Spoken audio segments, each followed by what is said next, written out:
Of people across the Horn of Africa are grappling with a devastating drought following failed rains, which have led to loss of pasture and death of livestock.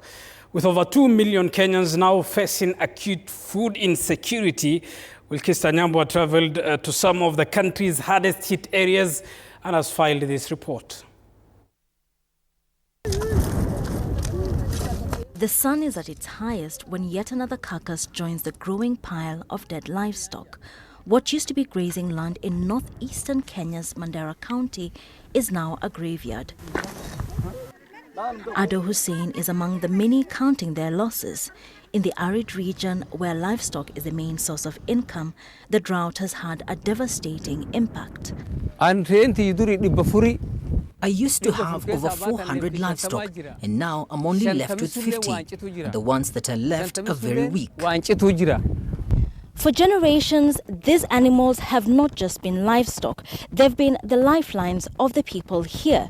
The prospect of yet another failed rainy season and the loss of more animals mean these are now the hopes of our community lying in the dust. The devastation is even more visible at the local livestock market. Here the price of a goat has dropped from about $80 to just $16. This is the impact of a drought that has swept across parts of the Horn of Africa region after 3 consecutive seasons of failed rains. The Famine Early Warning Systems estimates that 20 to 25 million people across Somalia, Ethiopia and Kenya are in need of humanitarian food assistance, with drought accounting for over half of them. The farmers that have capacity have moved their livestock from this place to other counties, but the weak ones and the vulnerable population that is currently hosted within, which does not have that means to transport their livestock, have lost a lot of livestock. In Kenya, government bodies, aid agencies and other stakeholders have come together to provide relief in the form of water, food and cash transfers.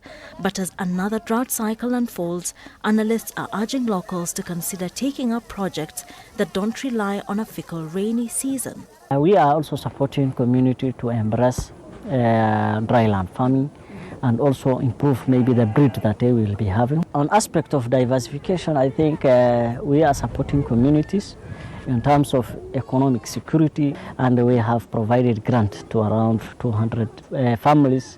Now they have their shops up running.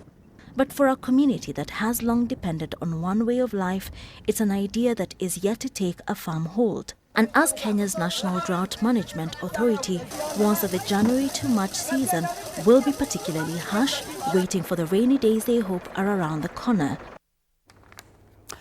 Elsewhere, the government has